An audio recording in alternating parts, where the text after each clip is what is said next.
चला मंडळी, बनवूया आज मस्त झणझणीत तर्रीदार असं मटण रस्सा। तर त्यासाठी मटण स्वच्छ धुवून घ्यायचं, त्याला लावायचं अर्धा चमचा हळद, एक मोठा चमचा मीठ घालायचं आहे।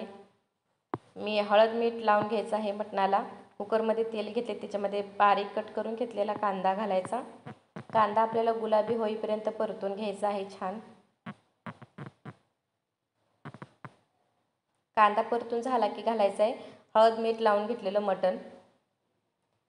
1 मिनिट भरासाठी छान परतून घ्यायचं तेलामध्ये।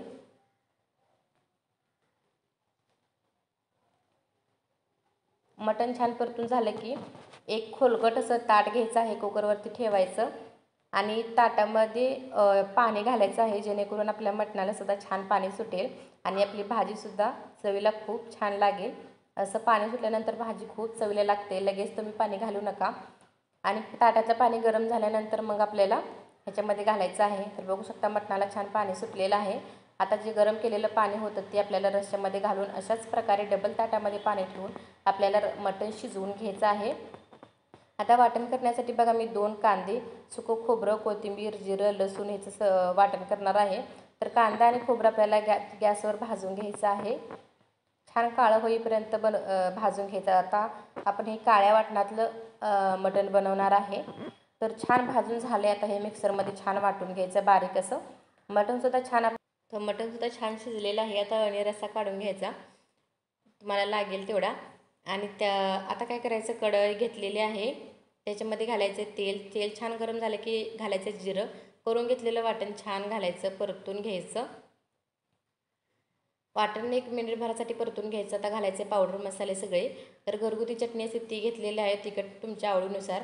1 चमचा मोठा चमचा रेड चिली पावडर घेतले कलरसाठी, अर्धा चमचा हळद, 1 चमचा धनेपूड, थोडीशी मिरेपूड घेतली आणि मटण मसाला। हे सर्व आपल्याला छान तेलामध्ये परतून घ्यायचं आहे आणि आता हे आपल्या अळणी रश्श्यामध्ये घालून घ्यायचं। सर्व मसाले मी याच्यामध्ये घालून घेत आहे आणि तुम्हाला जर रस्सा वाढवायचा असेल तर तुम्ही ह्याच्यामध्ये गरम पाणी वरून तुम्ही घालू शकता। आता छान आपल्याला जेवढा रस्सा पाहिजे तेवढा पाणी घालायचं आणि छान एक 4-5 मिनिटं आपल्याला रस्सा उकळून घ्यायचा आहे। मीठ चाखून बघा, तुम्हाला जर कमी वाटत असेल तर वरून तुम्ही मीठ घाला। आता इथे बरोबर मीठ होतं म्हणून मी मीठ घातलेलं नाही। छान एक 4-5 मिनिटं उकळी काढून झाले की वरून थोडीशी कोथिंबीर घातली आहे मी, तेव्हा आपला रस्सा छान रेडी आहे बघा। तर अशा प्रकारे जर तुम्ही मटण बनवलं ना तर खूप छान लागते भाजी। नक्की अशा प्रकारे एकदा ट्राय करा। तर रेसिपी जर आवडली असल्यास तर लाईक, शेअर आणि चॅनलला जर अजून तुम्ही सबस्क्राईब नसेल केलं तर नक्की करा। अशाच नवनवीन